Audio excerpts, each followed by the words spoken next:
प्रकाशित वाक्य 6 में सूरज चांद तारों के काले पड़ के गिर जाने का क्या मतलब है? प्रकाशित वाक्य 13 में उस पशु का क्या मतलब है जो उस समुद्र में से निकलता है? प्रकाशित वाक्य 13 में 666 अंक की भौतिक पूर्ति क्या है? क्या आप बता सकते हैं? इतने सारे विश्वासियों ने पहले ही शिनचैंजी ऑनलाइन सेमिनार से उत्तर की जांच कर ली है। इसे नकारा नहीं जा सकता, इसका खंडन नहीं किया जा सकता।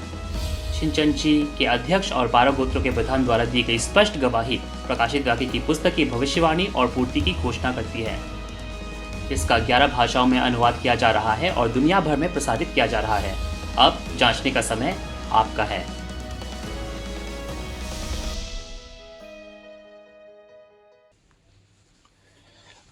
अभिनंदन, आप सभी से मिलकर अच्छा लगा। सभी पादरी, सभी विश्वासी पूरी जगत से जो कि शिनचैंजी ऑनलाइन बाइबल सेमिनार, परमेश्वर की नई वाचा, प्रकाशित वाक्य की भविष्यवाणी और पूर्ति की गवाही। मैं किम सू जिन हूँ, जो कि आज का प्रिसाइडर रहूँगा। जैसे जैसे सेमिनार आगे बढ़ रहा है, हमारे पास पूरे जगत से सभी पादरियों से बहुत अच्छे रिस्पॉन्सेस आ रहे हैं। वो हमारे साथ एक होना चाहते हैं और मीडिया से जो रिएक्शन है वो भी बहुत अच्छा है। ये सच में सबसे बड़ी तुर्री की आवाज़ है जब से जगत की रचना हुई है। मैं आज के लेक्चर के लिए भी बहुत ही उत्साहित हूँ। चलिए एक दिल के साथ प्रार्थना करते हैं एक साथ मिलकर। पिता परमेश्वर, जिसको हम सारा धन्यवाद देते हैं, हमने तुझे धन्यवाद करते हैं कि तूने हमें शिनचैंजी ऑनलाइन बाइबल सेमिनार, परमेश्वर की नई वाचा, प्रकाशित वाक्य की भविष्यवाणी और पूर्ति की गवाही हमें करने दिया। यीशु, हम तेरा धन्यवाद करते हैं कि तूने अनुग्रह दिया, तूने क्रूस का भार सहा और अपने हमारे पापों के लिए तूने लहू बहाया। और आज थेडियस ट्राइब लीडर के ज़रिए हम लोग प्रकाशित वाक्य के 15वें अध्याय की गवाही सुनेंगे। तो जितने भी पादरी और जितने भी विश्वासी हैं जो इस सेमिनार को सुनने वाले हैं, उनको देखने वाली आंखें और सुनने वाले कान दे और उनका मन दे जो कि समझने पाए। सत्य के आत्मा हमारे जो गोत्र के अगुए हैं उनके ज़रिए कार्य करने पाए और प्रकाशित वाक्य का वचन अच्छे तरीके से प्रचार होने पाए, बिना बढ़ाए और बिना घटाए। पिता परमेश्वर, विश्वास के परिवार पूरे जगत से इस गवाही के वचन के सामने आए हैं। जैसा कि हमें बोला गया है, हमें राज्य और धर्म की खोज करनी है। हमसे प्रेम कर और हमें और अनुग्रह दे और सबको एक विश्वास करने वाला दिल दे, ताकि वो स्वर्ग के राज्य में पिता को सेवा करते हुए अनंत के लिए प्रेम के साथ, आज़ादी के साथ और शांति के साथ रहने पाए। हम ये सारी प्रार्थनाएं यीशु मसीह के नाम से मांगते हैं, जो कि हमारा जीवन का उद्धार करता है। आज ऑनलाइन सेमिनार वो स्ट्रिक्ट गाइडलाइन के ज़रिए कोविड-19 के ऊपर और सोशल डिस्टेंसिंग रेगुलेशन के ऊपर किया जा रहा है। पिछली बारी हमने प्रकाशित वाक्य 14वां अध्याय सीखा था और हम लोग 1,40,000 जनों के बारे में, जो कि पहले फल है, जो कि मुहरित है, उसके बारे में जानने पाए और उसके सबूत के बारे में भी सीखा हमने। आज प्रकाशित वाक्य 15वें अध्याय से मैं आशा करता हूं कि आप लोग देखने पाएँ कि कौन है वो लोग जो जय प्राप्त करते हैं पशु पर, उसकी इमेज पर, उसकी छाप पर, और वो कहाँ पे इकट्ठे होते हैं, वो कांच का समुद्र क्या है और वो साक्षी के तम्बू का मंदिर कैसे खोला जाता है। प्रकाशित वाक्य सबको जानने की ज़रूरत है, बिना बढ़ाए और बिना घटाए, और उसका पालन करने की भी आवश्यकता है। मैं आशा करता हूँ कि आप लोग अच्छे तरीके से समझने पाएँ एक एक वचनों को भी, और हर एक चीज़ तरीके से समझकर आगे बढ़ने पाएँ। तो चलिए हम लोग स्वागत करते हैं जो कि आज गवाही देंगे हमें।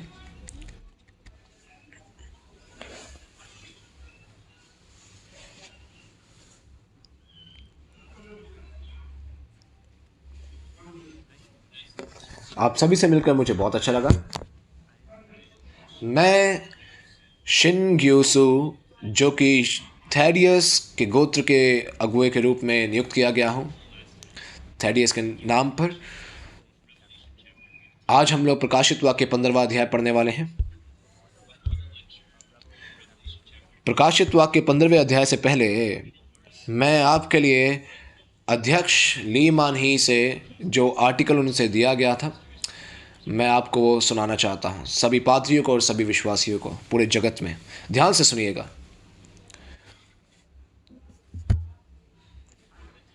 जो विषय है जो आर्टिकल का है वो है नया आकाश और नई पृथ्वी, जो कि प्रकाशित वाक्य नई वाचा में वादा है। पिता परमेश्वर जो कि पापों की वजह से इस जगत को छोड़कर चला गया था, उत्पत्ति के 6 अध्याय में, नूह का संसार और मूसा का संसार, इज़राइलियों का संसार, उन लोगों ने भी पाप किया आदम की नाई।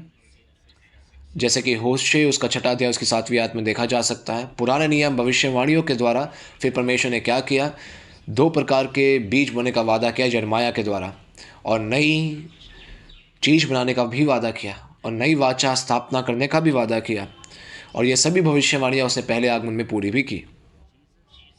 यीशु मसीह जो कि पुराने नियम को पूरा करता है भविष्यवाणियों को, उसने ये भी भविष्यवाणी करी कि वो फिर से आएगा और पहले आकाश और पहली पृथ्वी का दंड भी करेगा, अजगर को पकड़ लेगा और नया आकाश और नई पृथ्वी की स्थापना करेगा, नए राज्य और नए लोगों की, 12 गोत्रों की नई वाचा के जरिए। जब ये भविष्यवाणी पूरे जगत में फैली 2000 सालों में, यीशु मसीह आता है और ये सब चीज़ें पूरे करता है। ये भविष्यवाणी पहले से ही बता दी गई थी ताकि लोग विश्वास करने पाए जब ये बात पूरी होती है। एक सच्चा विश्वासी यीशु मसीह के सभी वादों पर विश्वास करता है, लेकिन जो झूठे पादरी होते हैं और झूठे विश्वासी होते हैं वो इन बातों पर विश्वास नहीं करते हैं, वरन वो सच्चे विश्वासियों को सताव करते हैं। तो इसीलिए उन पर दंड ज़रूर होता है, जैसे कि नूह के समय में हुआ और लौत के समय में हुआ।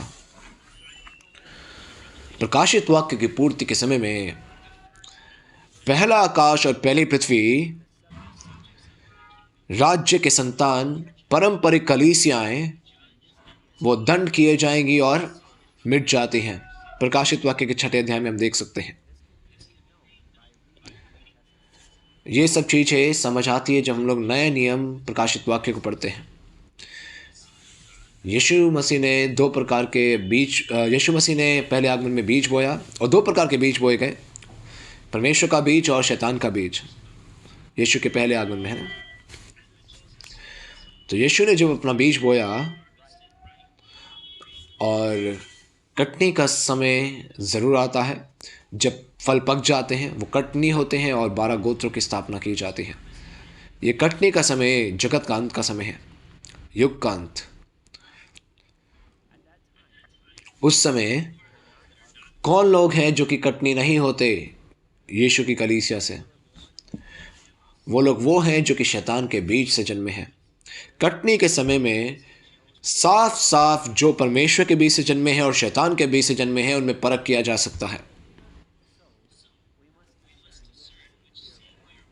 तो हमें भी देखने की ज़रूरत है कि हम लोग कौन से बीज से जन्मे हैं बाइबल के अनुसार। जो लोग परमेश्वर के बीज से नहीं जन्मते हैं उनको परमेश्वर के बीच से नया जन्म प्राप्त करने की आवश्यकता है, और बड़ी भीड़, श्वेत में बड़ी भीड़ के रूप में तैयार होने की ज़रूरत है और हमारे पिता परमेश्वर के सामने आने की आवश्यकता है। पहला आकाश और पहली पृथ्वी का अंत करने का कारण और नया आकाश नई पृथ्वी को बनाने का कारण, और हमें नया रूप से जन्म लेने की आवश्यकता क्या है?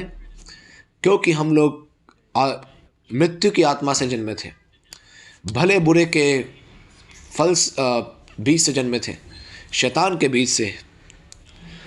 इसलिए हमें नया जन्म प्राप्त करने की ज़रूरत है। आदम के समय में, नूह के समय में, मूसा के समय में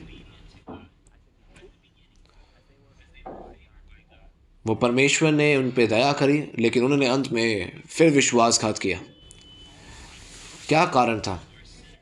क्योंकि सभी जगत के लोग पापी हैं, क्योंकि वो आदम के बीज से जन्मे हैं, और इसलिए वो शैतान के दास हो जाते हैं और शैतान के बच्चे हो जाते हैं। तो लोगों को परमेश्वर के बीज से नया जन्म प्राप्त करने की ज़रूरत है, परमेश्वर की आत्मा से नया जन्म प्राप्त करने की ज़रूरत है।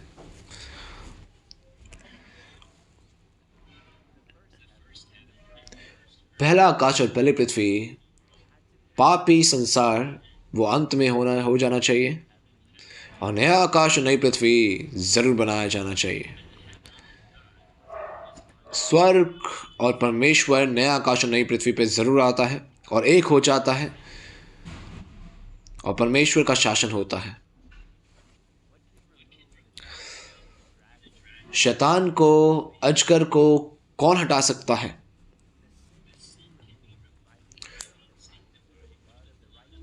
पापों को क्षमा धार्मिक व्यक्ति के लहू से मिलती है। परमेश्वर के राज्य और याजक वो यीशु के लहू से खरीदे जाते हैं और ये याजक यीशु के लहू के से पापों की क्षमा प्राप्त करते हैं। और श्वेत में जो भीड़ है वो भी यीशु के लहू में अपने वस्त्र को धोती है, उनके जो वस्त्र हैं वो श्वेत हो जाते हैं। और हमें अजगर के समूह से लड़ने के लिए, उस पर जय पाने के लिए क्या ज़रूरत पड़ी? यीशु के लहू की और गवाही के वचन की। तो यीशु ने अपने लहू से नई वाचा बनाया था फसह की रात को, और सभी पापियों के लिए उसने क्रूस को भी सहा। आज दूसरे आगमन के समय में यीशु मसीह प्रकाशित वाक्य की पूर्ति करता है, वादे पूरे करता है और 12 गोत्रों की स्थापना करता है। स्वर्ग और परमेश्वर 12 गोत्र जो बनाए गए हैं उस पर आता है।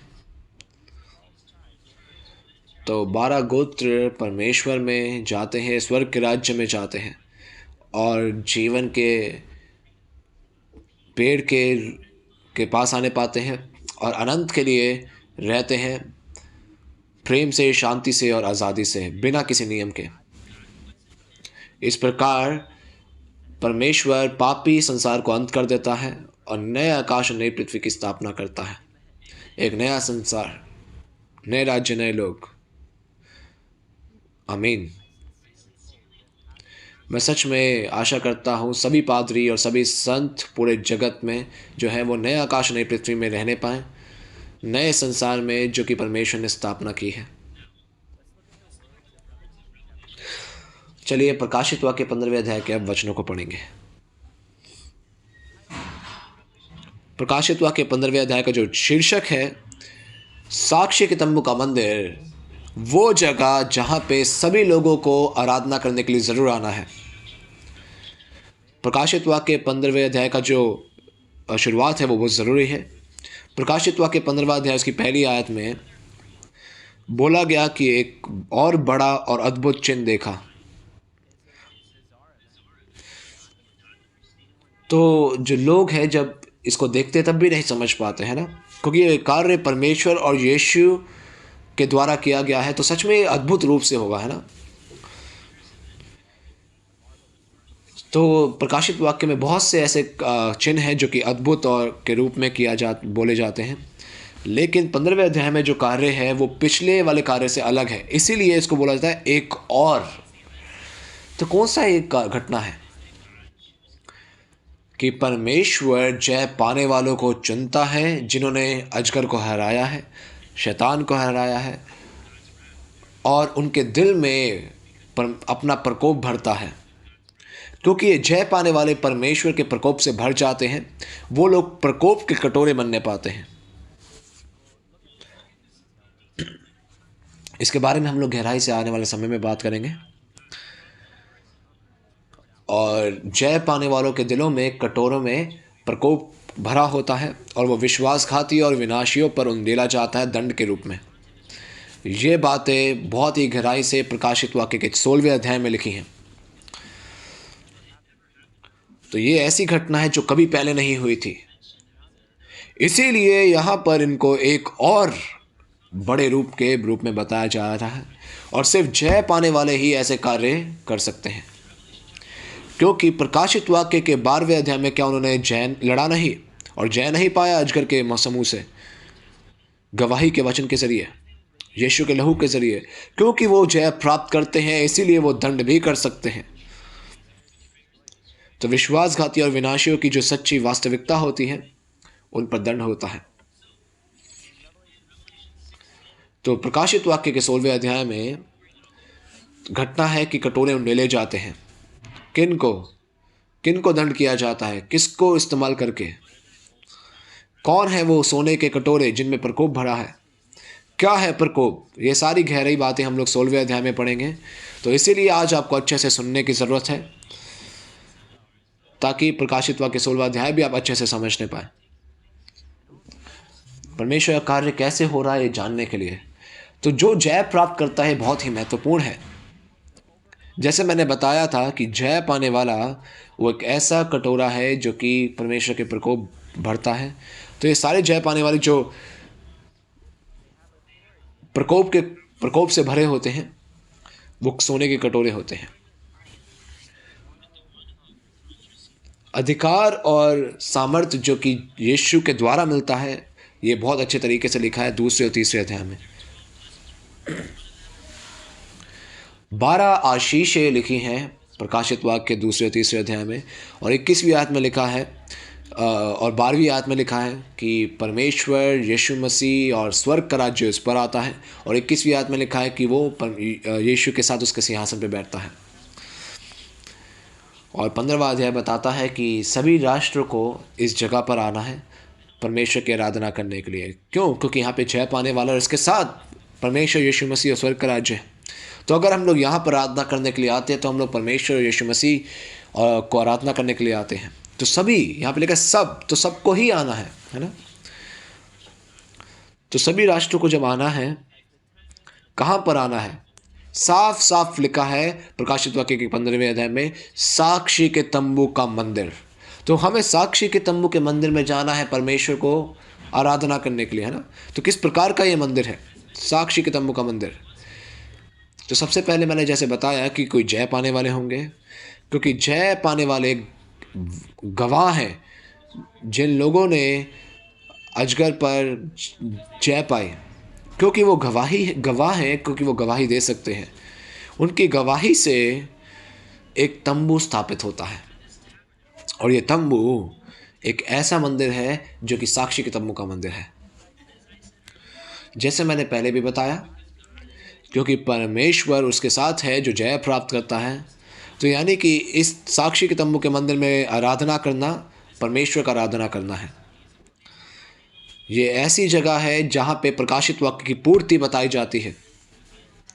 जब उसने प्रकाशित वाक्य की सभी चीज़ों को देख लिया, फिर 1 से लेकर 22 तक वो सारी गवाही देता है। और परमेश्वर कहता है कि 15वें अध्याय में सभी राष्ट्रों को यहाँ पर आना है और आराधना करना है। अगर आप परमेश्वर पर विश्वास करना है तो आपको करना चाहिए ऐसा, है ना। तो अगर आप प्रकाशित वाक्य 22वां अध्याय उसकी 18वीं और 19वीं आयत में जाते हैं कि प्रकाशित वाक्य में हमें बढ़ाना और घटाना नहीं है। क्यों? क्योंकि परमेश्वर उसकी पूर्ति वैसे ही करता है जैसे उसने भविष्यवाणी की है। क्योंकि हर एक चीज़ प्रकाशित वाक्य के द्वारा पूरी होती है, तो हमें इसमें बढ़ाना और घटाना नहीं है मनुष्य की सोच के जरिए। परमेश्वर प्रकाशित वाक्य पूरा करता है, और कहाँ पे वो लिखता है और किसके साथ वो होता है। अगर व्यक्ति प्रकाशित वाक्य को समझता है, वो जानने पाएगा कि परमेश्वर किसके साथ है। और साक्षी के तंबू का मंदिर जहाँ पे जय पाने वाले हैं, वहाँ पे है परमेश्वर। तो सभी विश्वासी जो कि परमेश्वर पर विश्वास करते हैं, आपको परमेश्वर के वादे, नई वाचा पर विश्वास करना चाहिए और उसका पालन भी करना चाहिए। तो जो लोग साक्षी के तंबू के मंदिर में परमेश्वर का आराधना करते हैं, वो परमेश्वर के लोग हैं, और वो लोग हैं जो कि स्वर्ग और अनंत जीवन की आशा को प्राप्त करने पाते हैं। तो हमें ऐसा करना चाहिए या नहीं करना चाहिए? क्या आप ऐसा करेंगे या नहीं? हाँ या ना? हाँ होना चाहिए सही में उत्तर, है ना। क्योंकि जब ये नाम यहाँ पे लिखा है, जहाँ पे साक्षी के तंबू का मंदिर है, अगर एक व्यक्ति का नाम यहाँ पे लिखा होता है तो जीवन की पुस्तक में उसका नाम भी लिखा है, और वो बड़ी भीड़ बनने पाएगा और उद्धार प्राप्त करने पाएगा। परमेश्वर ने प्रकाशित वाक्य में ये वादा किया है। हम लोग प्रकाशित वाक्य 15वें अध्याय उसकी पहली आयत से आरंभ करेंगे, बातें ध्यान में रखते हुए।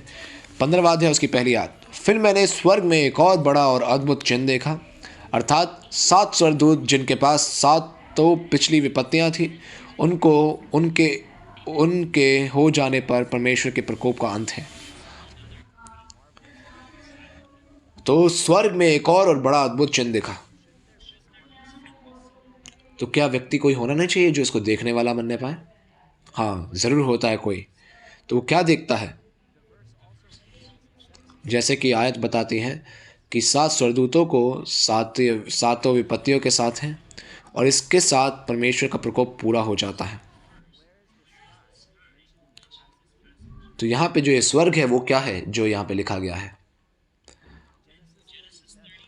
उत्पत्ति उसका 37वां अध्याय 37 अध्याय उसकी 9वीं से लेकर 11वीं आयत में आप देख सकते हैं कि याकूब का परिवार सूर्य, चंद्रमा और तारों के रूप में बोला जाता है। तो यानी कि याकूब का जो तंबू होता है वो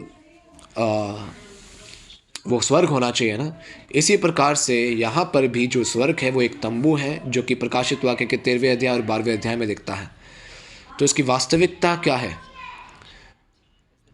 प्रकाशित वाक्य के 13वें अध्याय में जो तंबू है वो है तंबू मंदिर ग्वाचन कोरिया में। यहाँ पर एक बड़ा और अद्भुत चिन्ह दिखाई देता है।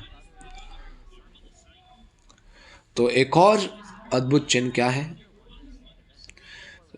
प्रकाशित वाक्य 15वें अध्याय से भी बहुत से अद्भुत चिन्ह होते हैं, लेकिन 15वें अध्याय में जो चिन्ह है वो अलग है बाकी सभी चिन्हों से।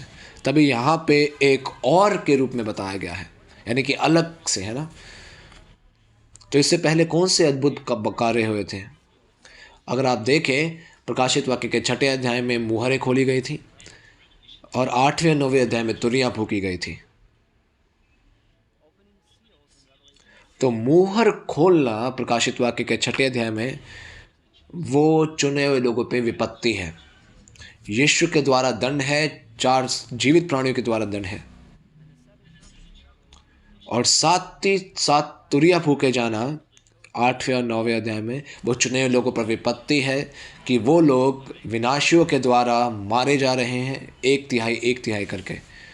लेकिन ये जो 15वां अध्याय है, जो अद्भुत चिन्ह है, ये बाकी 6ठा अध्याय और 8वां और 9वां अध्याय से अलग है। तभी यहाँ पे एक और चिन्ह के रूप में इसको बोला जाता है। जैसे कि मैंने आपको पहले भी बताया था थोड़े रूप से कि मैंने देखा फिर मैंने स्वर्ग में एक और बड़ा चिन्ह देखा, है ना। तो कोई है जो देख रहा है और सुन रहा है।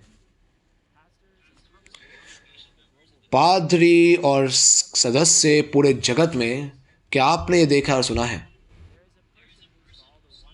लेकिन एक व्यक्ति है जिसने देखा और सुना है इस अद्भुत कार्य को।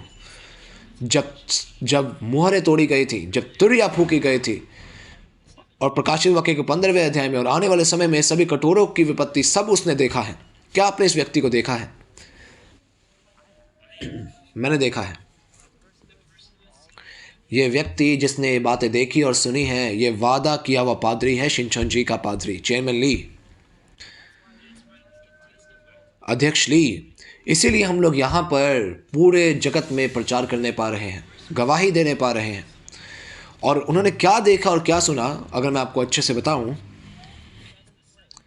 वो यहाँ पर 7 स्वर्गदूतों के द्वारा जो 7 विपत्ति दी गई वो, और प्रकाशित वाक्य के 15वां अध्याय 6 से लेकर 8वीं आयत में लिखा है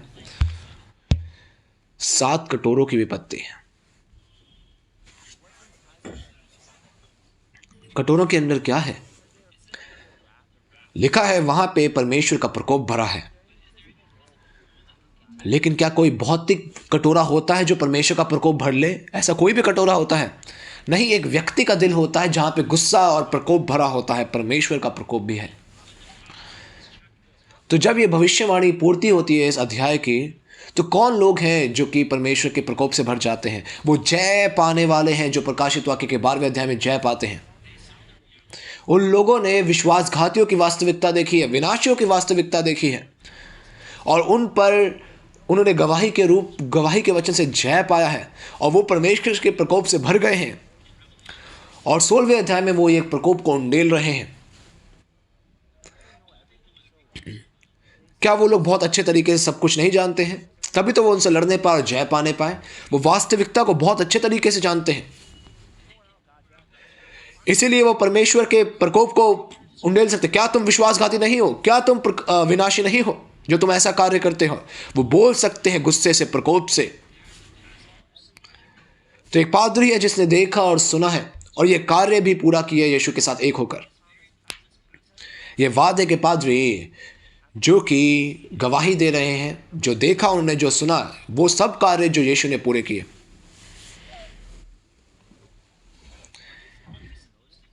क्या हमें ये बातें जानने की आवश्यकता नहीं? कहां पर है ये जय पाने वाला? कहां है जय पाने वाले जो कटोरे भी हैं? चलिए दूसरी और तीसरी आयत को पढ़ेंगे। और मैंने आग से मिले हुए कांच का सा एक समुद्र देखा, जो उस पशु पर और उसकी मूरत पर और उसके नाम के अंक पर जयवंत हुए थे। उन्हें उस कांच के समुद्र के निकट परमेश्वर की वीणाओं को लिए हुए खड़े देखा। और वह परमेश्वर के दास मूसा के गीत और मेमने का गीत गा गा कर कहते थे कि हे सर्वशक्तिमान प्रभु परमेश्वर, तेरे कार्य बड़े और अद्भुत हैं। हे युग युग के राजा, तेरी चाल ठीक और सच्ची है। आमीन। तो क्या आपने दूसरी और तीसरी आयत में जय पाने वाले देखे? किससे वो लड़ते हैं? यहाँ पे लड़ने वाले जिनसे उन्हें लड़ा है, वहाँ पे भी लिखा है, उन्हें लिखा है पशु पर, उसकी मूरत पर, उसके नाम के अंक पर। कहाँ पे वो एकत्रित हो रहे हैं? यहाँ पर लिखा है कांच के समुद्र के निकट। क्या कर रहे हैं वहाँ पर वो? कि वो लोग गीत गा रहे हैं, मूसा का गीत और मेमने का गीत, परमेश्वर के वीणा को लिए हुए। क्या आप इसके बारे में जानना नहीं चाहते? चलिए एक एक करके इसको जानते हैं, सॉल्व करते हैं। तो सबसे पहले पशु कौन है? पशु का मूरत कौन है और उसकी अंक क्या है? कहां पे देखा आपने? ये सभी बातें हमने 13वें अध्याय में देखी थी जी। वो उस पशु का संगठन होता है जो कि तंबू में घुस आता है 13वें अध्याय में। बाइबल में जो लोग परमेश्वर के वचन को नहीं समझते और झूठे पादरी जो कि शैतान के अंदर होते हैं, वो पशु कहलाते हैं। आत्मिक रूप से, अलंकारिक रूप से वो विनाशी का कार्य करते हैं। वो विनाश करते हैं संतों का, शैतान की झूठी शिक्षाओं से, असत्यों से। तो अगर मैं तंबू की वास्तविकता की बात करूं, तो ये विनाशी जो कि तंबू में घुस आए थे, इसकी वास्तविकता क्या है? वो पशु जो कि समुद्र से निकलता है। जब मैं बोलूँ ये पशु है, तो पशु का मतलब झूठा पादरी है जो कि विनाश का कार्य करता है, जो कि तंबू से बाहर था लेकिन वो तंबू में घुस आता है। ये 7 पादरी हैं स्टुअर्डशिप एजुकेशन सेंटर के। अगर आप जाएं हबाकुक उसका दूसरा अध्याय उसकी 18वीं आयत, जो ये मूरत होती है, मूरत एक छवि है जो कि झूठ सिखाता है। तो जी हाँ, तो झूठे पादरी आत्मिक रूप से मूर्ति होते हैं जो कि झूठ सिखाते हैं। तो ये जो मूरत है, ये नियुक्त किए गए इस तंबू के मंदिर में झूठे पादरियों के रूप में। ये 7 प्रचारक थे, इवेंजलिस्ट थे, जो कि पशु का छाप लेते हैं और उनके साथ एक हो जाते हैं। वैसे तो वो तंबू के अंदर के थे, लेकिन उन्होंने ऐसा कार्य किया। और उनके नाम का जो अंक है वो क्या है? वो 666 है। ये पृथ्वी का पशु है। जी हाँ, वो मिस्टर श्रीमान सर्प है ना, जो कि विनाश का कार्य करता है। ये सुलेमान की नाई है पुराने समय में, जो कि तंबू का अंत करता है। सुलेमान जब इज़राइल का अंत करता है, इसीलिए ये जो पशु है इसको 666 बोला जाता है, क्योंकि ये सुलेमान की तरह ही कार्य करता है। ये बातें हमने 13वें अध्याय में सीखी थी, है ना। ये प्रकाशित वाक्य में लड़ने वाले, जिससे हमें लड़ना है, उनके अपोनेंट्स लिखे हैं। और ये कहाँ पे एकत्रित होते हैं? कांच के समुद्र में, है ना। तो कांच का समुद्र क्या है? प्रकाशित वाक्य 4 अध्याय उसकी 6 आयत में कांच का समुद्र स्वर्ग में होता है, सिंहासन के सामने। क्या आपको याद है? एक बार फिर कांच का समुद्र कहाँ पे है? स्वर्ग में, परमेश्वर के सिंहासन के सामने। लेकिन इब्रानियों उसका 8वां अध्याय उसकी 5वीं आयत में मूसा पृथ्वी पर जब तंबू बनाता है, जो उसने देखा और जो उसने सुना स्वर्ग का नमूना देखकर, उसमें से वो एक बांस का एक कटोरा बनाता है, बड़ा होद बनाता है जिसमें पानी भरा होता है। तो जी हाँ, कांच का समुद्र हमें धोने के रूप में कार्य में आता है। तो क्या वो धोता है? हमारे अंदरूनी को धोता है, अंदरूनी रूप को धोता है, दिलों को धोता है। अगर आप यूहन्ना 15वां अध्याय उसकी 3री आयत में पढ़ेंगे तो वहाँ पे लिखा है कि लोग धोए जाते हैं परमेश्वर के वचन के द्वारा। यानी कि परमेश्वर का वचन जो कि हमारे अंदरूनी रूपों को धोता है, वो परमेश्वर का प्रकट वचन है। तो जो लोग जो जय पाकर आए हैं वो इस कांच के समुद्र के सामने है। इसका मतलब वो परमेश्वर के वचन के सामने आए हैं। वो लोग झूठ में भरे हुए थे, लेकिन वो निकल कर आते हैं और सत्य के सामने आते हैं। कांच के समुद्र के सामने आना मैं आपको पहले भी बता चुका हूं थोड़े से रूप में। जब प्रकाशित वाक्य 4वां अध्याय उसकी 6ठी आयत में जाएंगे, कांच का समुद्र स्वर्ग में परमेश्वर के सिंहासन के सामने है। तो जय पाने वाले जो कांच के समुद्र के सामने आए हैं, यानी कि वो परमेश्वर के सिंहासन के सामने आए हैं। तो परमेश्वर का सिंहासन कहां पर है? हमें परमेश्वर से मिलने की आवश्यकता है। तो कोई व्यक्ति अगर परमेश्वर का खोज कर रहा है, उनको बाइबल में देखने की ज़रूरत है। बाइबल के अनुसार परमेश्वर का सिंहासन वहां पे है जहां पर जय पाने वाले एकत्रित होते हैं। तो जहां पे जय पाने वाले एकत्रित होते हैं वहां पे परमेश्वर है। ये साफ साफ बात है प्रकाशित वाक्य के 2 और 3 अध्याय में भी लिखी है। और प्रकाशित वाक्य 3रा अध्याय उसकी 12वीं आयत क्या कहती है कि परमेश्वर, यीशु मसीह और पवित्र नगरी नया यरूशलेम वो उसके साथ है, वो व्यक्ति जो जय प्राप्त करता है। और प्रकाशित वाक्य 3रा अध्याय उसकी 21वीं आयत के अनुसार कि एक व्यक्ति जो जय प्राप्त करता है वो यीशु के साथ उसके सिंहासन पर बैठता है। अगर आप एक सच्चे विश्वासी हैं, अगर आप यीशु और परमेश्वर से मिलना चाहते हैं, तो आपको वो जय पाने वाले को ढूंढने की जरूरत है जिन्होंने लड़ा और जय पाया। वो व्यक्ति जिसने लड़ा और जय पाया, क्या आपने उसको पाया है? उस व्यक्ति को आपको वापस से पढ़ने की आवश्यकता है। जो जय पाने वाले हैं वो कांच के समुद्र के सामने जब आते हैं, वो क्या करते हैं? उनके हाथ में वीणाएं हैं जो परमेश्वर ने उनको दी है, और वो मूसा का गीत और मेमने का गीत गा रहे हैं। और परमेश्वर की वीणाएं क्या है? क्या ये भौतिक वीणाएं हैं? नहीं। अगर आप जाएंगे भजन संहिता में उसका 119वां अध्याय उसकी 54 आयत, आप देखेंगे परमेश्वर के वचन गीत बनते हैं। तो यानी कि अलंकारिक रूप से, आत्मिक रूप से जो गीत होता है वो भी परमेश्वर का वचन है। लेकिन परमेश्वर का वचन गाने के लिए आप कौन सा उपकरण को इस्तेमाल करेंगे? वो क्या है परमेश्वर का वीणा? आप परमेश्वर के वचन पढ़ने के लिए और उसको सुनाने के लिए आप क्या इस्तेमाल करते हैं? आप बाइबल भी तो लेते हैं। तो परमेश्वर का वीणा परमेश्वर का बाइबल है, जिसको आप पढ़कर गीत गाते हैं, परमेश्वर का वचन गाते हैं। तो मूसा का गीत क्या है फिर? मूसा का गीत पुराने नियम के वचन है। जैसे कि व्यवस्था विवरण उसका 31वां अध्याय उसकी 19 से लेकर 22वीं आयत में लिखा है, मूसा को बोला गया कि लिखो, गीत लिखो और इजराइलियों को सिखाओ। ये गीत इजराइलियों को सिखा। मूसा को बोला गया लिख, तो लिख गीत को। तो मूसा ने परमेश्वर के वचन को लिखा उस गीत में। उत्पत्ति, निर्गमन, व्यवस्था विवरण, सभी पुराने नियम की जो बातें हैं शुरुआत में, ये सारी पुस्तकों को उसने लिखा। तो मूसा का गीत क्या है? पुराने नियम के वचन। लेकिन बात किया जाए मेमने का गीत, तो मेमने का गीत मेमने यीशु मसीह है ना। और ये यीशु मसीह ने लूका उसके 22वां अध्याय उसकी 20वीं आयत में अपने लहू में एक नई वाचा स्थापित करी।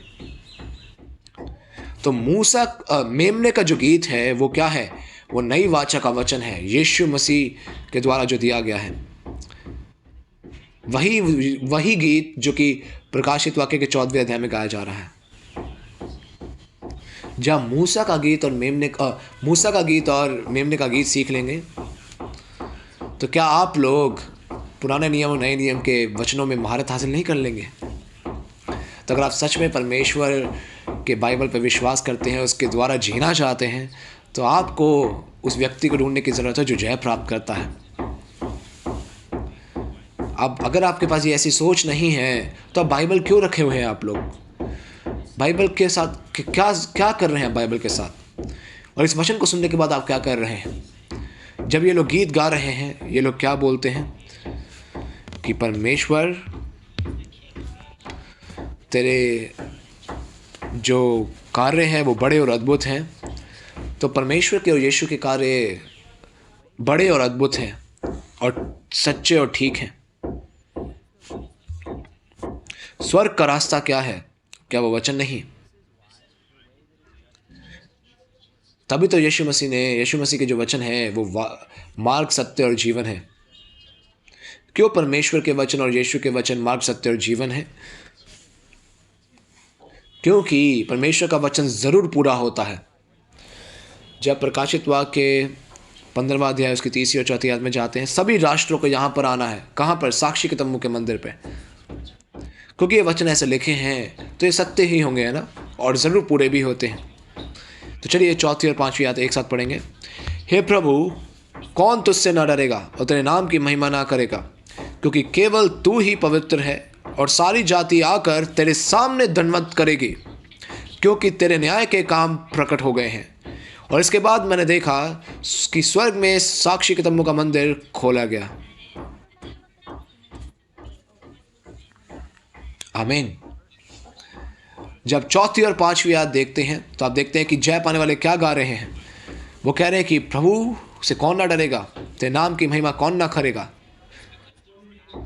क्यों हमें नहीं करना? हमें करना है ना, क्योंकि परमेश्वर के जो कार्य हैं प्रकट हो गए हैं। न्याय के कार्य क्या है? न्याय के कार्य जो कि प्रकट हुए हैं, क्या वो परमेश्वर के वादे जो पूरे हुए हैं वो नहीं? क्योंकि परमेश्वर वादा करता है, उसे पूरा करता है। इस प्रकार से वो अपने आप को साबित करता है कि वो जिंदा खुदा है, क्योंकि वो अपने वादों को पूरा करता है। क्योंकि परमेश्वर के वादे हमेशा पूरे होते हैं, तो वास्तविकताएं सामने आती है। तो क्या हम लोगों को परमेश्वर का धन्यवाद नहीं करना चाहिए? वाह, हमारा सच में परमेश्वर जिंदा खुदा है जो अपने वादों को पूरा करता है। और यही बातें बाइबल में लिखी हैं कि इसलिए हमें परमेश्वर से कौन ना डरेगा और कौन उसके महिमा ना करेगा, क्योंकि उसने बातें पूरी तो की हैं। उसकी बातें प्रकट हुई हैं, यानी कि बातें पूरी हुई हैं। और साथ में लिखा है सभी जातियां दंडवत करने के लिए आती हैं जब वो देखती हैं कि क्या बातें पूरी हुई हैं। तो सभी जातियां दंडवत करने के लिए आती हैं। तो क्या कोई मंदिर नहीं होना चाहिए आराधना करने के लिए, दंडवत करने के लिए? होना चाहिए, है ना। कहाँ पर है ये? मैं बार बार बोल रहा हूँ आपको, ये है साक्षी के तंबू का मंदिर।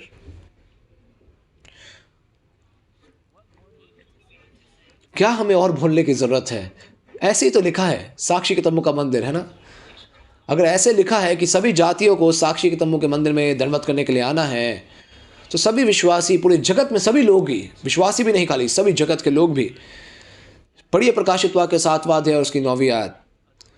महाक्लेश के समय में बड़ी भीड़ जो कि श्वेत वस्त्र पहने है, जिसे कोई नहीं गिन सकता है, वो निकल कर आती है।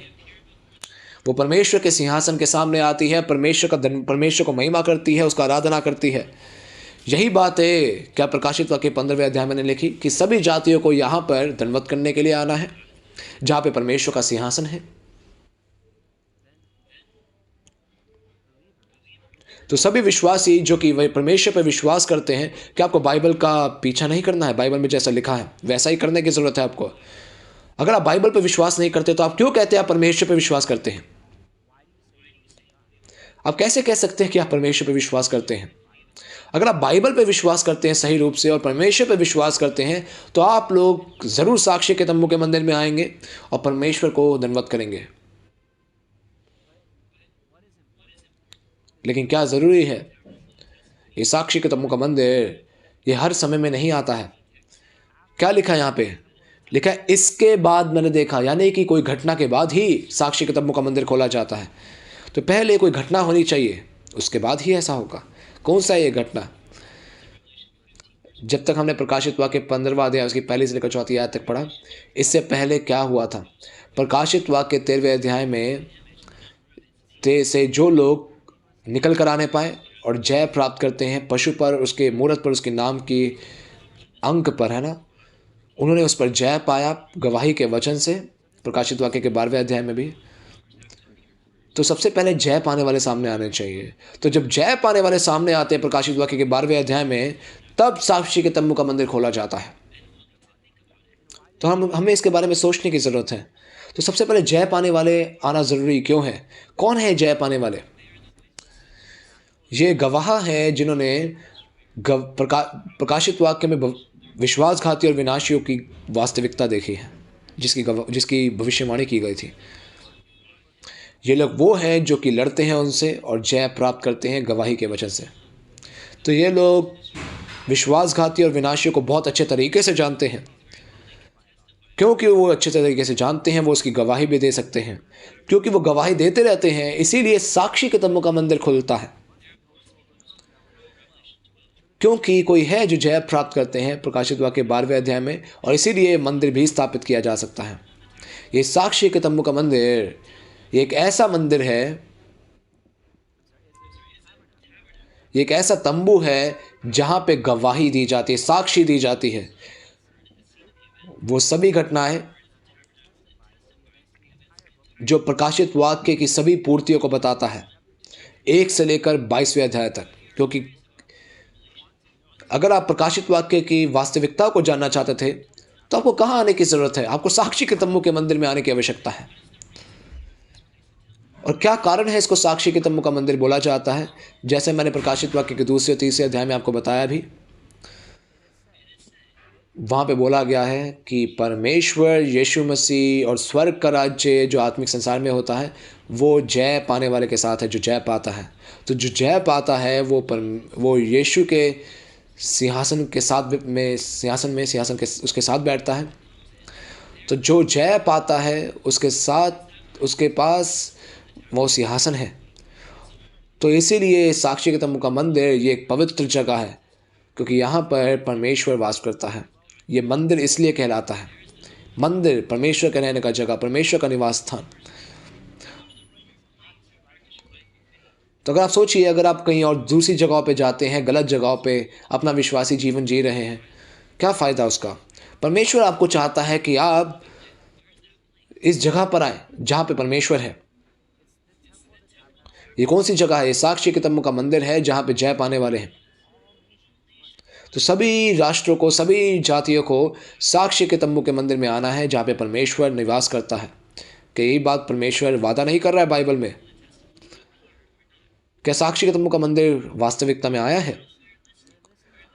आप क्या सुन रहे हैं इस समय? आप प्रकाशित वाक्य की पूर्तियों को सुन रहे हैं। तो आपको सुनने की ज़रूरत, समझने, सोचने की ज़रूरत है। क्या साक्षी के तम्बू का मंदिर स्थापित हुआ है? तो क्या है इसकी वास्तविकता? भौतिक वास्तविकता है। इसकी भौतिक वास्तविकता है शिनचोंजी यीशु का कलीसिया, साक्षी के तम्बू का मंदिर। क्या ये नाम नहीं? और ये 1984 मार्च 14 में बनाया गया। आप दुनिया भर में कहीं भी चले जाएं, कोई भी ऐसा संप्रदाय नहीं जो कि साक्षी के तम्बू के मंदिर के रूप में नाम पे खोला गया हो। और प्रकाशित वाक्य के 21वें अध्याय में अगर आप जाएंगे तो नया आकाश और नई पृथ्वी है ना, और इसका नाम भी शिनचोंजी यानी नया आकाश नई पृथ्वी। और प्रकाशित वाक्य के 7वें अध्याय में 12 गोत्र हैं। और यहाँ पर आपको सोचने की ज़रूरत है कि कौन सी ऐसी जगह है जो वचन के अनुसार आने पाया है। शिनचोंजी यीशु की कलीसिया, साक्षी के तम्बू का मंदिर, आपको देखने की ज़रूरत है सबसे पहले कि यहाँ पे कोई जय पाने वाला है जो कि विनाशियों से लड़ता है और जय प्राप्त करता है। और क्या आपको देखने की ज़रूरत है कि ये पादरी है जिसने देखा और सुना है? आप प्रकाशित वाक्य के 15वें अध्याय तक पहुँच चुके हैं। मैं आशा करता हूँ कि आप बहुत सारी चीज़ों को देखने वाले बने। तो यहाँ पर क्या किया जाता है? जो जय पाने वाले एकत्रित हुए हैं, साक्षी के तम्बू के मंदिर खोला गया है। यहाँ पे क्या होता है चलिए पढ़ेंगे 6 से लेकर 8वीं आयत। और वह 7 स्वर्गदूत जिनके पास 7 विपत्तियाँ थीं, शुद्ध और चमकती हुई मणि पहने हुए, छाती पर सुनहले पटकों बंधे हुए मंदिर से निकले और उन चारों प्राणियों में से एक ने उन 7 स्वर्गदूत के परमेश्वर को युगनायुग जीवता है प्रकोप से भरे हुए 7 सोने के कटोरे दिए। परमेश्वर की महिमा और उसकी सामर्थ्य के कारण मंदिर धुएं से भर गया, और जब तक उन 7 स्वर्गदूतों की 7 विपत्तियां समाप्त ना हुई तब तक कोई मंदिर में ना जा सका। आमीन। तो 6 से लेकर 8वीं आयत में आप क्या देखते हैं कि 7 स्वर्गदूत हैं जो कि मंदिर से निकल कर आ रहे हैं, और उन चारों प्राणियों में से एक ने उन 7 स्वर्गदूतों को परमेश्वर के प्रकोप का कटोरे दिए, है ना। तो ये प्रकोप के कटोरे क्यों दिए जा रहे हैं? वो इसलिए दिए जा रहे हैं ताकि वो विश्वासघात और विनाशियों पर उंडेले जाएं। 16वें अध्याय में, और परमेश्वर का जो मंदिर है वो धुएं से भर गया है, और लिखा है कि कोई भी मंदिर में नहीं जा सकता जब तक कि वो 7 विपत्तियां समाप्त नहीं होती हैं।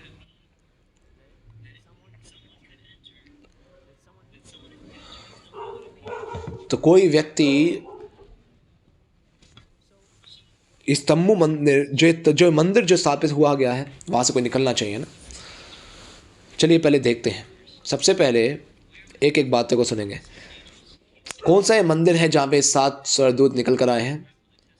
ये साक्षी के तम्बू का मंदिर है जो कि पिछली आयत में लिखा गया था।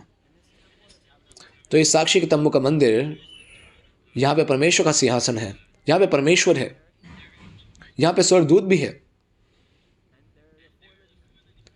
और यहाँ पे 4 जीवित प्राणी भी है। क्या आपने 4 जीवित प्राणियों के बारे में अच्छे तरीके से नहीं सुना? जी हाँ, हमने 4थे अध्याय में इसके बारे में सीखा था। ये 4 प्रधान स्वर्गदूत होते हैं, परमेश्वर की सेना के कमांडर, और उनमें से एक जो प्रधान स्वर्गदूत होता है वो 7 स्वर्गदूतों को कटोरे देता है। ये बातें बार बार आ रही है ना। तो कौन है जो देख रहा है, जो जय प्राप्त करता है? तो क्या जय पाने वालों को विश्वासघातियों को और विनाशियों की वास्तविकता नहीं पता होनी चाहिए? उनसे लड़े हैं और उनसे जय पाए हैं, तो इसीलिए उनके दिलों में परमेश्वर का प्रकोप भी भरा हुआ है। वो कह सकते हैं, क्या तुम विश्वासघाती नहीं हो जो प्रकाशित वाक्य में लिखा है? क्या तुम विनाशी नहीं हो? क्या ये बहुत अच्छा होगा कि इस प्रकार से कोई साबित करे? तो ये 7 स्वर्गदूत जो 7 कटोरे दिए गए हैं उनको, तो यानी कि वो ये 7 स्वर्गदूत 7 जय पाने वालों को लेते हैं ताकि वो उनके द्वारा कार्य करने पाए। आत्मा शरीर के द्वारा कार्य करती है वो और जैसे कि वचन कहता है कि ये मंदिर जो है वो धुएं से भर चुका है परमेश्वर के महिमा से। तो क्या भौतिक धुएं की बात हो रही है? नहीं। तो किस प्रकार का धुआं है ये परमेश्वर के प्रकोप का वचन है जो कि विश्वासघाती और विनाशियों को दंडित करता है। तो ये मंदिर में धुआं भर चुका है। तो ये आवाज़ें हैं जो कि विश्वासघातियों और विनाशियों को दंड करती हैं उस मंदिर से निकलकर। और लिखा है कि कोई भी इस मंदिर में नहीं जा सकता जब तक कि 7 जो स्वर्गदूत हैं इस विपत्ति को ख़त्म ना कर लें। तो लोग जो पशु से संबंधित थे, क्या सोचिए ना, क्या वो मंदिर में जा सकते हैं? नहीं। जब उनके लिए भी वो द्वार खुलता है, लेकिन कब? जब कटोरे उंडेल दिए जाते हैं उसके बाद। तो पशु के जो सदस्य हैं वो साक्षी के तम्बू के मंदिर में नहीं जा पाते जब तक कि ये विपत्ति समाप्त नहीं होती है। लेकिन उस सभी विपत्तियों को प्राप्त करने के बाद लोग जब पश्चाताप करते हैं तो उनके लिए रास्ता खुलता है, द्वार खुलता है। जब हम 16वां अध्याय उसकी 12वीं आयत को पढ़ते हैं, कटोरे उंडेले जा रहे हैं, है ना। लेकिन गवाही का वचन वो रास्ता बनने पाता है। पूर्व के राजाओं के लिए मार्ग तैयार होता है। तो ये साक्षी का जो वचन है लोग उसको सुनते हैं और निकल कर आने पाते हैं, और इस प्रकार से रास्ता खुल जाता है। और जब वो रास्ता खुल जाता है 17वें अध्याय उसकी 14वीं आयत में जो मेमना है वो उनको बाहर निकालता है। वो पुकार कर बोलता है 18वें अध्याय उसकी 4वीं आयत में, मेरे लोगों निकल आओ, बाबुल से। क्या बाबुल वो नहीं जो कि सभी राष्ट्रों को भरमाता है वह विचार की मदिरा से? आप इसको पढ़ेंगे 18वें अध्याय में। तो सभी राष्ट्र बेबीलोन से बहकाए गए हैं और शैतान के हो गए हैं। लेकिन 15वां अध्याय क्या बोलता है कि सभी राष्ट्रों को, सभी जातियों को परमेश्वर के सिंहासन में आना है, सामने आना है ना, दंडवत करना है। तो यानी कि अगर आप 22वां अध्याय पढ़ें कि सभी राष्ट्र चंगाई भी प्राप्त करते हैं, सभी जातियां, है ना। कितना सुंदर ये बात है, कितनी सुंदर ये खबर है। अगर आप प्रकाशित वाक्य को पढ़ेंगे तो आप कहीं भी चले जाइए, अगर आप समझते हैं कहीं भी आप चले जाइए, परमेश्वर का उद्धार यहाँ पे लिखा है। और वो पादरी जो कि गवाही का वचन देता है, उद्धार का वचन देता है, वो तुर्री के आवाज़ से पूरे जगत में जाने पाता है। तो क्या है 18वां अध्याय उसकी 4थी आयत कि मेरे लोगों वहाँ से निकल आओ। जी हाँ, ये सही बात लिखा है, वहाँ से निकाला जा रहा है। तो कहाँ पे निकाल कर कहाँ पे लेकर जाता है? साक्षी के तंबू के मंदिर में, है ना। तो जो लोग विश्वासी, जो बाइबल में विश्वास करते हैं, उनको बाइबल के सामने आना चाहिए वचन के जरिए, और साक्षी के तंबू के मंदिर में आना चाहिए जहाँ पे परमेश्वर रहता है, और बाइबल की पुस्तक को समझने की ज़रूरत है। आपको इस वचनों से नया जन्म प्राप्त करने की ज़रूरत है। मैंने 8वीं आयत तक पढ़ा था। चलिए प्रकाशित वाक्य की घटनाओं को सारांशित करें पिक्चर के द्वारा। तो सबसे पहले प्रकाशित वाक्य की घटनाएं जहाँ पे होती हैं, तंबू मंदिर यहाँ पे आता है सामने। तो अगर कोई पूछेगा यहाँ पे कौन थे, तो यहाँ पे 7 दूत थे जो कि 7 तारों के रूप में थे, और उनके अंदर संत थे। लेकिन झूठे पादरी जो कि शैतान की शिक्षाएं सिखाते हैं, कमेंटरी सिखाते हैं, वो निकोलाइयों प्रकाशित वाक्य के 2 और 3 अध्याय में वो इस तंबू में आते हैं और कार्य करते हैं। तो प्रकाशित वाक्य के 13वें अध्याय में इनको क्या बोला जाता है? पशु का समूह। इनकी वास्तविकता क्या है? जो स्टुअर्डशिप एजुकेशन सेंटर के जो पादरी होते हैं वो इस तंबू में आ जाते हैं और झूठ को यहाँ पर बताते हैं, शैतान का छलावा करते हैं, और उनके हाथों पर, उनके माथों पर वो छाप दे जाते हैं। तो जो तंबू के जो विश्वासी होते हैं, संत होते हैं, वो छाप प्राप्त करते हैं और विश्वासघाती बन जाते हैं, और स्टुअर्डशिप एजुकेशन सेंटर के जो पादरी होते हैं वो इन पर छाप देते हैं। और यहाँ पर बताया गया कि कोई है जो देखता है, कोई सुनता है ये सभी घटनाओं को। एक गवाह है जिसने क्या देखा और सुना। क्या वो आराम से बस देखेगा और चुपचाप बैठे रहेगा? नहीं, वो क्या करेगा? वो बताएगा तुम विश्वासघाती हो, तुम विनाशी हो। और जिन लोगों ने ये देखा और सुना है उसके साथ मिलना चाहिए, और इसके साथ मिलकर वो इसके साथ लड़ना चाहिए, है ना। तो वो मिलते हैं और इनके साथ जय पाने वाले बन जाते हैं, इस जय पाने वाले के साथ एक हो जाते हैं। और यही वो लोग हैं जो कि जय पाने वाले के साथ एक होकर प्रकाशित वाक्य के 15वें अध्याय में कांच के समुद्र के सामने आते हैं, परमेश्वर के सिंहासन के सामने।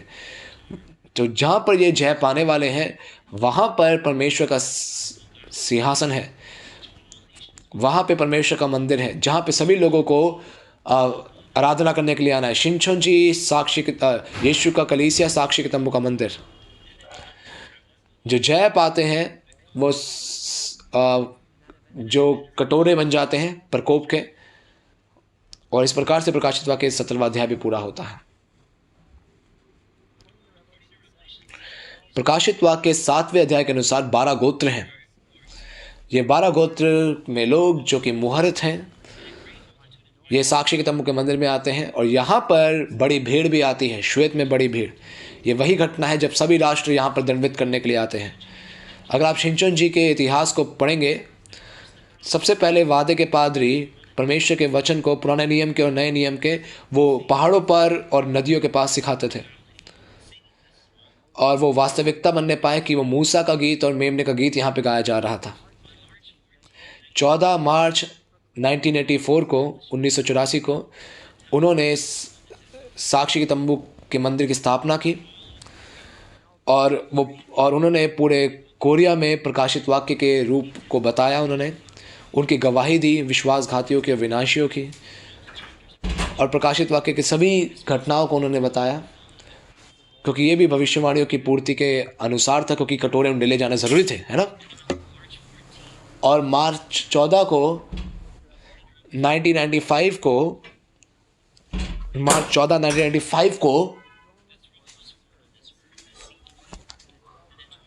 12 गोत्रों की स्थापना होती है एक ही दिन में, और परमेश्वर का पूरा सिंहासन का जो रचना है वो बनाया जाता है। तो ये शुरुआत जो हुई थी वो बहुत छोटी सी हुई थी, है ना, लेकिन दीन हुई, लेकिन बाइबल के अनुसार ये बढ़ता गया। 2019 में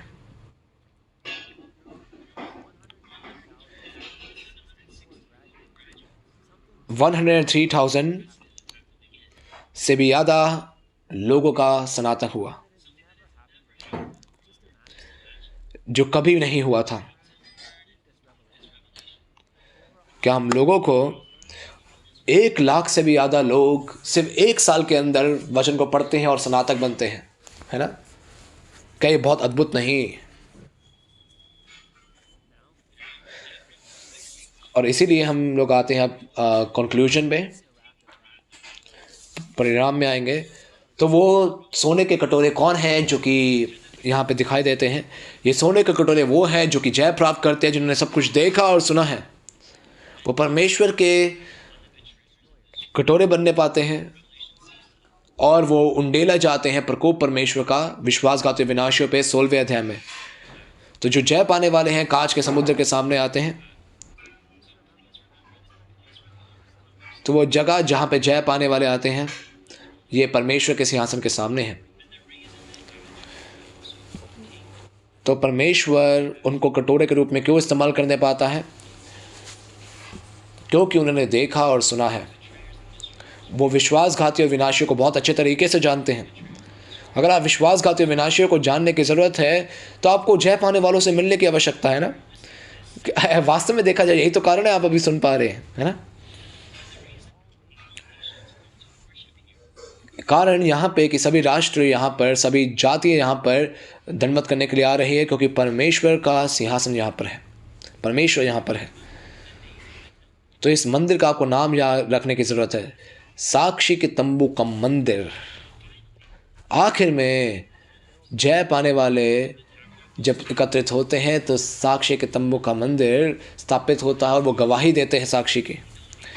इसी वजह से आप प्रकाशित वाक्य की गवाही सुनने पाते हैं, सिर्फ और सिर्फ साक्षी के तंबू के मंदिर से। सिर्फ एक ही जगह है जो कि नियुक्त किया गया है। परमेश्वर चाहता है कि हम लोग साक्षी को जाने, गवाही को जाने। तो आप लोगों को साक्षी के तंबू के मंदिर में आना ही होगा, जहां पे सिंहासन है परमेश्वर का। यही बात तो प्रकाशित वाक्य के 15वें अध्याय में बताई जा रही है।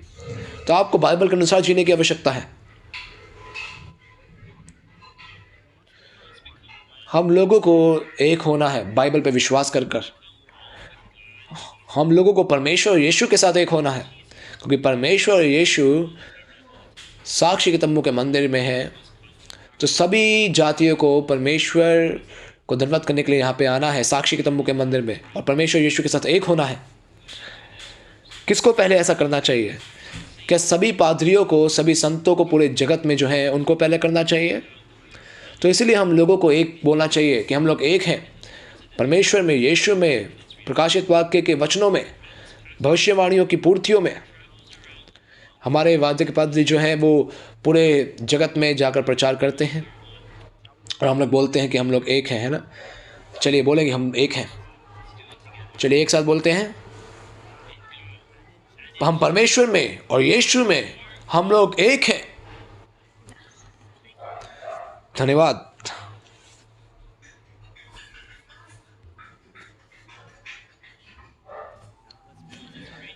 चलिए हम लोग पिता परमेश्वर से प्रार्थना करें। पिता जो कि सबसे परम पवित्र पिता है, जो कि पूरे अनुग्रह और प्रेम से भरा है, जो कि अपने भविष्यवाणियों और उसकी पूर्ति करता है प्रकाशित वाक्य की, और साक्षी के तंबू के मंदिर की स्थापना करता है कि सभी जातियाँ इस जहाँ पर आकर तेरा महिमा करने पाएँ। और यहाँ से तू तुर्री फूंकता है ताकि सभी लोग सुनने पाएँ और सभी विश्वासी सुनकर तेरे पास आने पाएँ। मैं सभी विश्वासियों के लिए मैं प्रार्थना करता हूँ और तेरे से प्रार्थना करता हूँ, तो तेरा धन्यवाद करता हूँ तेरे प्रेम के लिए पिता, जो तूने अपने वादे किए और इतने समय बाद जाकर तूने पूरा भी किया। प्रकाशित वाक्य में जो भी जितने भी लोग हैं वो इस साक्षी के तंबू के मंदिर में आने पाएँ, जहाँ पे जय पाने वाले हैं, जहाँ पे सिंहासन है, परमेश्वर के साथ हैं वो लोग, और सारी चीज़ें पूरी होने पाएँ जो ये बात लिखी गई है। परमेश्वर का जो वादा है वो आज पूरा हो रहा है और पूरे जगत में सभी पादरी और संत और बहुत से ऐसे लोग हैं जो कि प्रकाशित वाक्य के वचन को सीखने के लिए आ रहे हैं और परमेश्वर को महिमा देते हैं और धन्यवाद करते हैं इन 12 गोत्रों से सीखकर। सच में ये कोई एक्सीडेंट नहीं है, वरन ये बहुत ही कीमती है जो कि प्रकाशित वाक्य के अनुसार पूरा हुआ है। नई वाचा जो कि यीशु के लहू के द्वारा स्थापित की गई थी। हम प्रार्थना करते हैं ये वचन एक रास्ता बनने पाए इन सभी के लिए, ताकि सभी जो जाति हैं वो यहाँ पर दंडवत करने के लिए आने पाएँ जैसे वादा है, और पूरा होने पाए ये वादा जल्दी से जल्दी। सभी पादरी और सभी संत जो कि परमेश्वर यीशु में और वचन में वो एक हैं, और ये सारी प्रार्थनाएं हम लोग यीशु के नाम में मांगते हैं जिससे हम प्रेम करते हैं और जो कि हमसे प्रेम करता है। आमीन। जो लोग जय प्राप्त करते हैं वो कटोरे बन जाते हैं, परमेश्वर के प्रकोप से भरे हैं।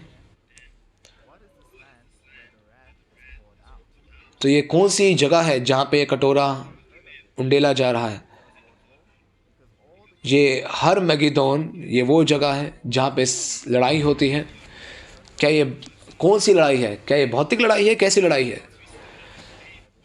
क्योंकि हमने अपना विश्वासी जीवन बाइबल से आरंभ किया है, तो हमें अपना विश्वासी जीवन, अपनी आशा को प्राप्त करने के लिए बाइबल से ही चलना पड़ेगा। मैं आशा करता हूँ कि हम लोग स्वर्गीय राज्य में जाने पाएँ प्रकाशित वाक्य की भविष्यवाणी को जानकर और उसकी पूर्ति को समझकर। हाँ जी, एक सही उत्तर और सही सबूत को प्राप्त कर आपने प्रकाशित वाक्य के अगले सेमिनार का भी ट्रेलर देखा। प्रकाशित वाक्य का 16वां अध्याय किम वॉन कुक जो कि फिलिप ट्राइब के जो अगुए हैं वो बताएंगे अगली बारी। वही समय रहेगा 10 बजे का। प्लीज़ चेक करिए कि कैसे 15वें अध्याय में जो कटोरे बताए गए थे वो वास्तविकता में 16वें अध्याय में कैसे आते हैं, उसको देखने के लिए ज़रूर आइएगा। और अगर आपको कोई भी सवाल है शिनचोंजी यीशु की कलीसिया के बारे में या फिर वचन के बारे में या सेमिनार के बारे में, आप ये रिप्रेजेंटेटिव नंबर जो नंबर आपके स्क्रीन पर दिखाए जा रहे हैं सभी गोत्रों के, आप उन पर कांटेक्ट कर सकते हैं और बात कर सकते हैं। हम लोग यहाँ पर मीटिंग को अंत करेंगे और वो प्रार्थना करेंगे जो प्रभु ने हमें सिखाया है। हे हमारे पिता, तू जो स्वर्ग में है, तेरा नाम पवित्र माना जाए, तेरे राज्य आए, तेरी इच्छा जैसे स्वर्ग में पूरी होती है वैसे पृथ्वी पर भी हो। आज दिन भर की रोटी हमें दे, और जैसे हमने अपने अपराधियों को क्षमा किया है वैसे तू भी हमारे अपराधों को क्षमा कर, और हमें परीक्षा में ना ला वरन बुराई से बचा, क्योंकि राज्य, पराक्रम और महिमा सदा तेरी ही है। आमीन। तो यहाँ पर हम लोग शिनचोंजी ऑनलाइन सेमिनार परमेश्वर की नई वाचा, प्रकाशित वाक्य की भविष्यवाणी और गवाही, पूर्ति की गवाही, प्रकाशित वाक्य के 15 पर हम लोग अंत करते हैं। धन्यवाद करते हैं आप हमसे जुड़े।